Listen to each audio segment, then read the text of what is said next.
Namaskar. A warm welcome to World News and Indian Perspective on All India Radio. This is Renuka and with me is Aditi Lumba, bringing glimpses of the major developments of the day from across the globe. Over the next half an hour, we shall bring you the latest from the world of politics, economy, sports, entertainment and more. The headlines. Defence Minister of India arrives in Uzbekistan to participate in the SCO meet on Wednesday.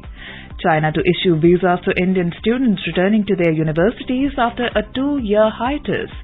3 Indian officials responsible for the accidental firing of BrahMos missile terminated from service. External Affairs Minister Dr. Jaishankar inaugurates Indian Embassy at Paraguay. India nominates dance form Garba to be inscribed on UNESCO's Intangible Cultural Heritage List. And in badminton, India's Saina Nehwal storms into pre-quarterfinals of BWF World Championship in Tokyo.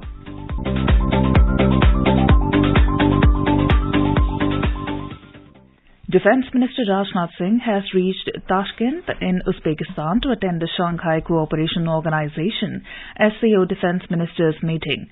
During his visit, Mr. Singh will hold bilateral meetings with the Uzbekistan's Defence Minister, Lieutenant General Bakhodir Kurbanov. He will also meet with the defence ministers of member countries of the SCO. Various bilateral and issues of mutual interest will be discussed in the meetings.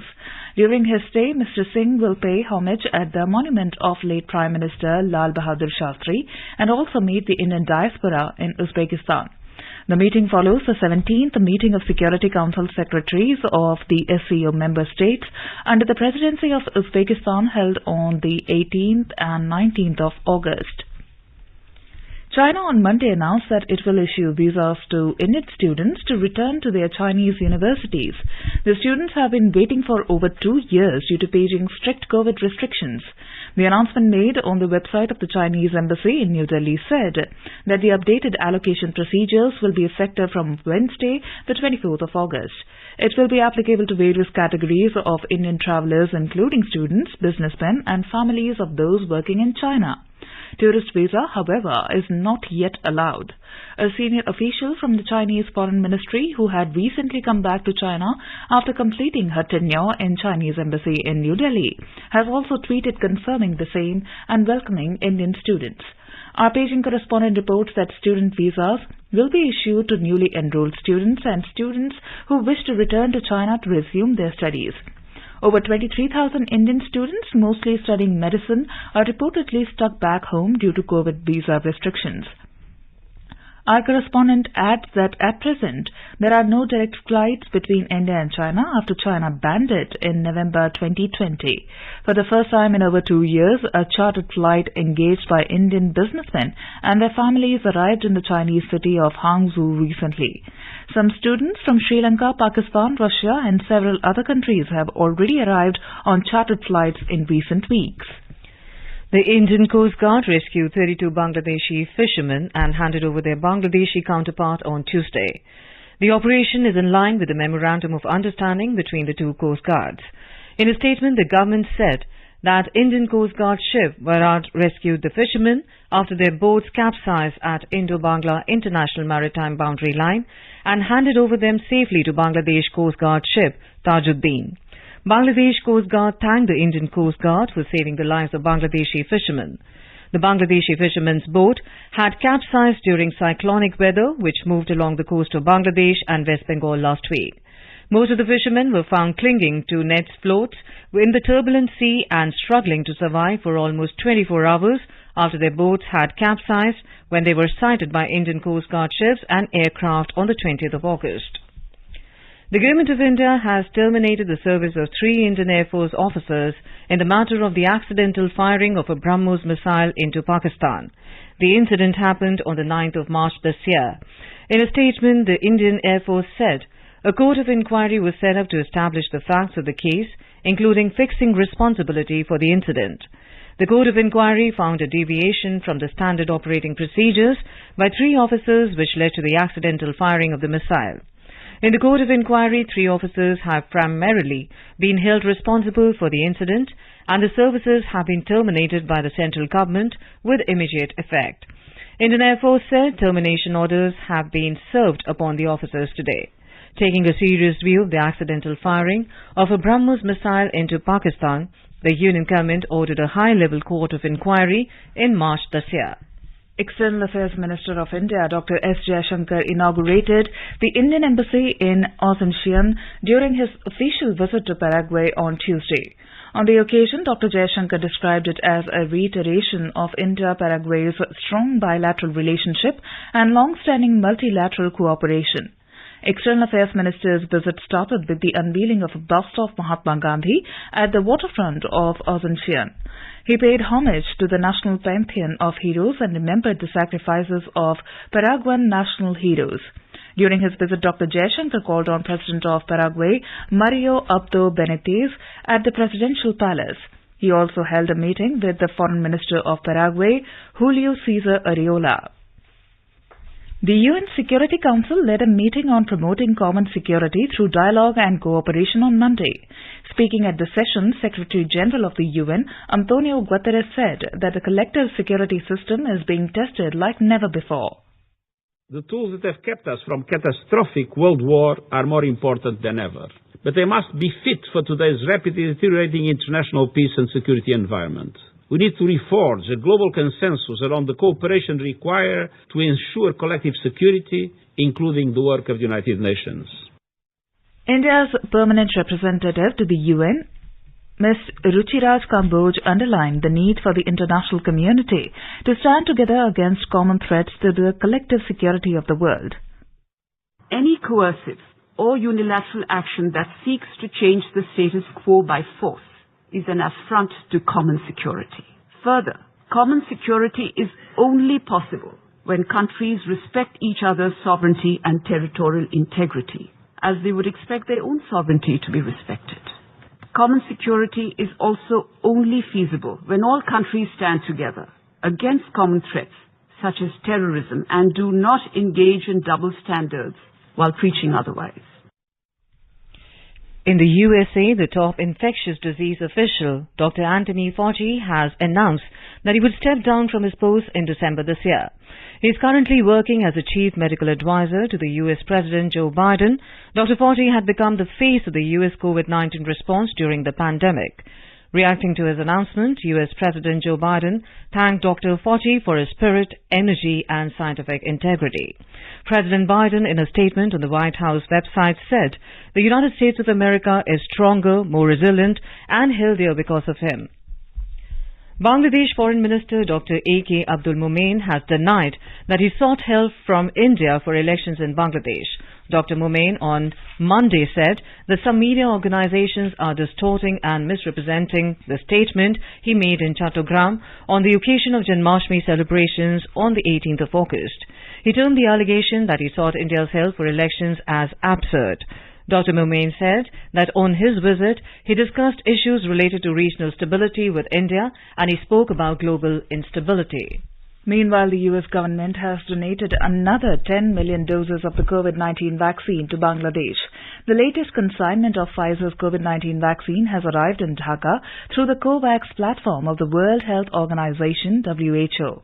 Our special correspondent in Dhaka reports that U.S. Embassy in Dhaka said that the U.S. continues to work closely with Bangladesh to support every facet of its COVID-19 vaccination campaign, which included training of over 51,000 health providers and workers on the safe administration of vaccines.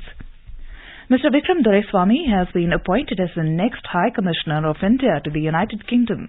Mr. Doraiswamy is presently the High Commissioner of India to Bangladesh. The External Affairs Ministry of India in a statement said that he is expected to take up the assignment shortly.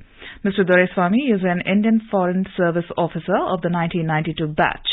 Earlier, the ministry had announced the appointment of Mr. Pranay Kumar Verma, an IFS officer of the 1994 batch, as India's next High Commissioner to Bangladesh. He is currently serving as India's ambassador to Vietnam. India has nominated the dance form Garba to be inscribed on UNESCO's Intangible Cultural Heritage List. Senior French official Eric Fault, the current director and the Delhi representative of UNESCO, will be visiting Kolkata next week with his team. Mr. Fault expressed hope the famous Indian festival Garba shall get the coveted designation at the next meeting of UNESCO scheduled in November this year. The delegation will attend the Durga Puja celebrations. Kolkata's Durga Puja celebrations were designated as a UNESCO Intangible Cultural Heritage last year. This is All India Radio giving you the news. For quick news updates round the clock, follow us on our Twitter handle at AIR News Alert. In today's Hotspot section, we bring you a discussion on India's representation in UNESCO's Heritage List. In conversation are Nirja Misra, an independent research scholar on the Indian history and heritage, and Purnima Sharma, a journalist.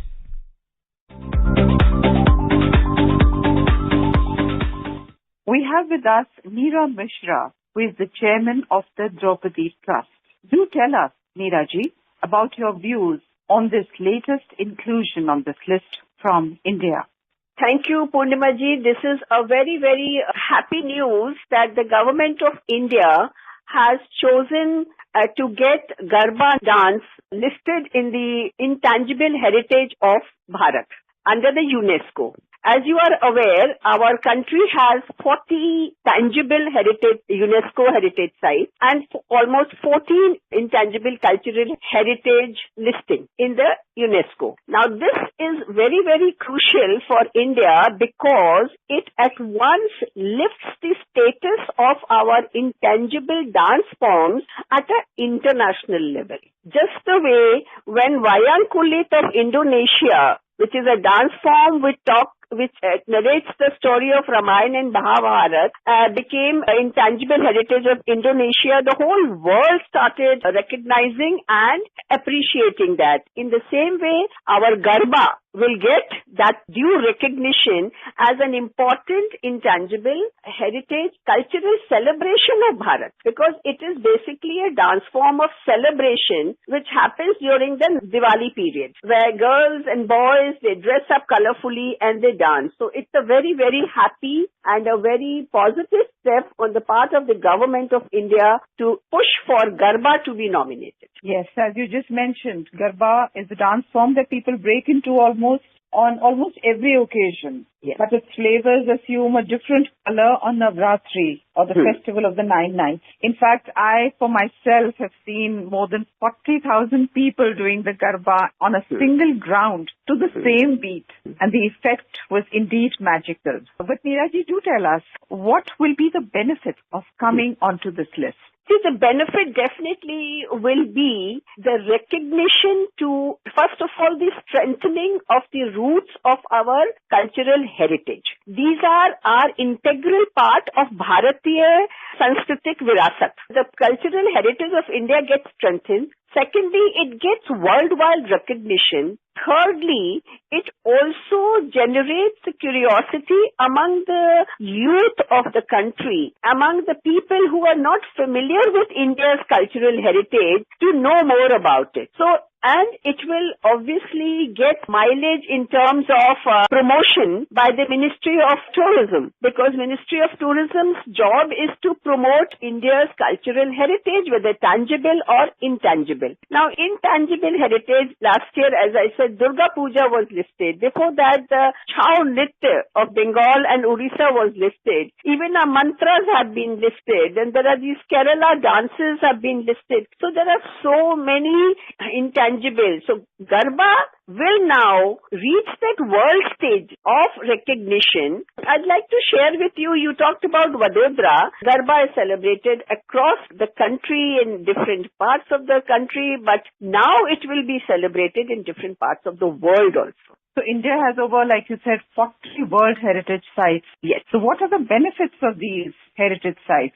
World Heritage Site benefits are these, that first of all, the whole world comes to know the depth and the width of our country's cultural heritage. Whether it is tangible heritage, mandirs or places of natural beauty or monuments or forts, or these intangible heritage legacy of our advantage is this, that the whole world will now recognize the value of our intangible heritage. They will understand the importance of our rituals and our cultural festivals. And they will understand also that, something very critical about Garba is it is intrinsically linked to Nari Shakti. It is mostly the girls who perform, mostly. Nowadays even boys perform, even earlier boys performed, but it is basically the celebration of Nari Shakti. The world will recognize this Bharat's contribution in living traditions of the country. Yes, important to preserve the intangible cultural heritage. And of course, it also shows Nari Shakti. So does being on this list bring in financial aid, say from the World Heritage Committee? It does give a lot of support for promoting this intangible heritage. And in terms of promotion, like brochures, write-ups, information dissemination, in all these aspects, the UNESCO supports. So across the world, this information, UNESCO will be disseminating a lot of this information across the world to different countries. And being on this list also gives a very important message to the youth. Yeah. That it's important to preserve the intangible cultural heritage of any country. It is also kind of a tribute to our roots. As I said, that the youth of the nation, today's youth is pretty curious about India. And as I said, it is every nation's cultural heritage is identity. So we come to know the nuances of a nation, of a country, how vibrant, how different festivals are celebrated. So Garba represents a very important, what I should call a lively tradition of India that is going to send a message of togetherness, because Garba is celebrated as a crowd, as a people together, coming together and dancing, enjoying life, So that message that the youth needs, that life is also an enjoyment and we must preserve these traditions so that we will be happy, and once we are happy, we can progress. Very true. So does the heritage site, do they help in documenting them also? They will help in documenting. They are supposed to help in documenting. They are to help bring out brochures, to sort of make small promos. So you have to, once you have made it into a World Heritage Site, it is the responsibility of UNESCO also to promote it. So if UNESCO has done something, it has to inform the whole world. They support this whole method of dissemination of information, which becomes a part of, documentation is a part of that. Garba competitions are held by among college students. It's such full of life. It's, as I said, vibrant, lively expression of one's enjoyment of the whole life. So Bharat, all traditions of Bharat, we are the oldest living civilization. And all our festivals are actually living festivals. Mostly all Indian tangible heritage is a living monument. So we celebrate life, and this is one beautiful expression of celebrating life. Thank you so much. Thank you.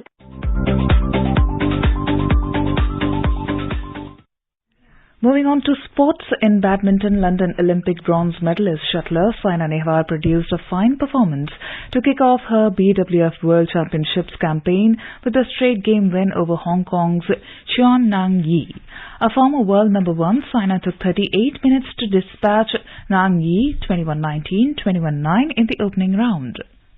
Prime Minister Narendra Modi has congratulated the Indian wrestling team on winning 16 medals at the U20 World Championships in Sofia, Bulgaria. In a tweet, he said, "Our wrestlers make us proud again."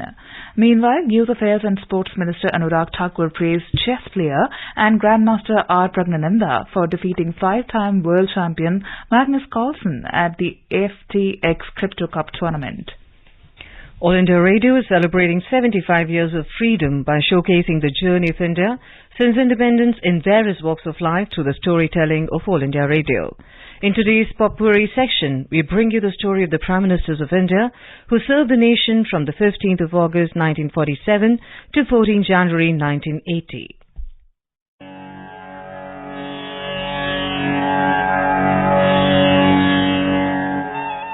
The Prime Minister is the executive head of the Government of India. Since 1947, India has had 15 Prime Ministers. Jawaharlal Nehru was the first Prime Minister. He served from 15th of August 1947 till 27th of May 1964. I, Jawaharlal Nehru, do solemnly affirm that in the office of Minister, I will bear true faith and allegiance to the Constitution of India as by law established, and that I will do right to all manner of people after the laws and usages of India without fear or favour, affection or ill will. Lal Bahadur Shastri was the Prime Minister from 9th of June 1964 to 11th January 1966. ये जो स्वराज आया है उसे हम मजबूती से अपने पास रखेंगे ताकि कोई दूसरा हमारी तरफ टेढ़ी नजर भी उठाकर देखे तो हम उसका पूरी तरह से मुकाबला कर सकें। मैं आपसे कहूंगा कि दो नारे आज लगें, एक तो जय जवान का और दूसरा जय किसान का।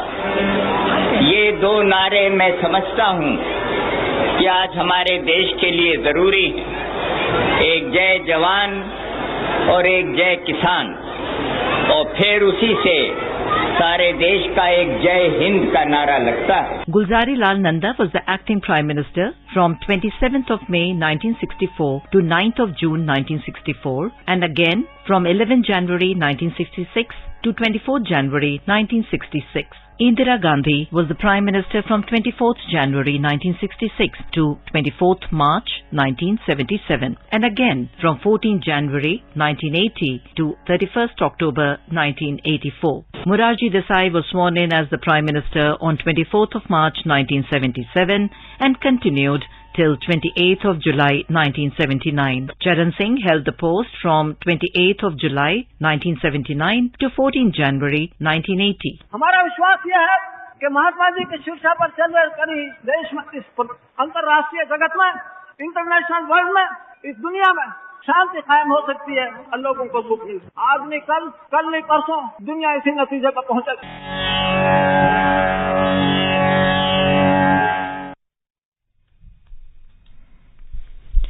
And now a report from the business world. The Sensex climbed 257 points or 0.44% to finish at 59,031. The Nifty also appreciated 87 points or 0.5% to settle at 17,578. At the global stock markets, Asian shares witnessed losses. Japan's Nikkei plunged 1.2% and South Korea's Kospi declined 1.1%. Hong Kong's Hang Seng fell 0.8%. Singapore's Straits Times ended 0.5% down and China's Shanghai Composite Index slipped 0.1%. European share markets were mixed in intraday trade. Global crude oil prices rose more than 1% as tight supply moved back into focus as a result of Saudi Arabia floating the idea of OPEC plus output cuts to support prices and the prospect of a drop in U.S. crude inventories. Brent crude was trading at $98.50 per barrel. And at the forex market, the rupee remained almost unchanged at 79 rupees and 87 paise against the dollar. Rajesh Lake for World News, All India Radio. India's COVID-19 vaccination coverage has crossed 210 crore 55 lakh mark. More than 22 lakh vaccine doses were administered on Tuesday. Union Health Ministry said the cumulative first dose of COVID vaccine have been administered to over 102 crore 22 lakh and second dose have been administered to more than 94 crore 4 lakh. The ministry said over 14 crore 28 lakh precaution doses have been administered to the identified categories of beneficiaries, including healthcare workers, frontline workers and people above 18 years of age. Now let us take a look at the major developments around the world as reported in the foreign press. Many media houses reported External Affairs Minister S. Jaishankar saying on Sunday that ties between India and China are going through a very difficult phase as he spoke about the Galwan Valley standoff and Beijing's disregard for the border pacts. CNN reports China's brutal heat wave is now hurting major players in the auto industry according to reports in Chinese state media. Dawn reports that the Islamabad High Court on Monday granted PTI chief Imran Khan protective bail till Thursday in a terrorism case registered against him for threatening a female judge and senior police officers at a public rally. Dawn reports that Prime Minister Shehbaz Sharif will travel to Qatar on Tuesday for a 2-day official visit on the invitation of the Emir of Qatar, Sheikh Tamim bin Hamad Al Thani. Balochistan Post reports that Balochistan government has announced to shut all educational institutions from August 22nd to August 27th due to unprecedented floods and rains in the region. Business Recorder notes that Pakistan's cabinet has approved a draft agreement to provide troops for security at the Football World Cup in Qatar late this year. Bangladesh Petroleum Corporation BPC is considering buying discounted diesel and jet fuel from Russia as it seeks relief from the elevated prices in the global market, reports Daily Star. The UK will continue to provide Bangladesh with duty-free access to its market after the country's graduation from the LDC category, said British High Commissioner to Bangladesh Robert Chatterson-Dixon, reports Prothom Alo. The Guardian writes that Trump sues US government over FBI search of Mar-a-Lago. Union Minister of State for Road Transport and Highways, General V.K. Singh, has said that the country needs to invest 5 times more in infrastructure development to achieve the target of the $5 trillion economy. He was addressing a function organized in New Delhi on the Gati Shakti, transforming India's infrastructure-based development marching towards $5 trillion economy. He said the government is looking at creating common utility corridors to ensure speedy transportation, lower fuel costs and cost effectiveness. The minister said implementation and time-bound manner completion of the projects are the core areas of PM Gati Shakti Master Plan. He said main purpose of the plan is to create a framework for boosting infrastructure development combined with resolutions. He added that in this framework, various programs get attention from all the concerned departments at one go without any hurdles. Prime Minister Narendra Modi will address the National Conference of Labour Ministers of all states and union territories on 25th of August 2022 at 4:30 p.m. via video conferencing. The 2-day conference is being organized by the Union Ministry of Labour and Employment on 25th and 26th of August 2022 at Tirupati, Andhra Pradesh. The conference is being convened in the spirit of cooperative federalism to discuss various significant labour-related issues. It will help create further synergy amongst the centre and state governments in formulating better policies and ensuring effective implementation of schemes for the welfare of workers. And now, a quick look at the headlines once again. Defence Minister of India reaches Uzbekistan to participate in the SCO meet on Wednesday. China to issue visas to Indian students returning to their universities after a 2-year hiatus. 3 Indian officials responsible for the accidental firing of BrahMos missile terminated from service. External Affairs Minister Dr. Jaishankar inaugurates Indian Embassy at Paraguay. India nominates dance form Garba to be inscribed on UNESCO's Intangible Cultural Heritage List. And in sports, India's shuttler Saina Nehwal storms into pre-quarter-finals of BWF World Championship in Tokyo. And now, before we end, let us listen to Mahatma Gandhi's favorite bhajan Vaishnavajan by artists from Philippines.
With that, we end this bulletin. We'll be back at the same time tomorrow with the next edition of World News.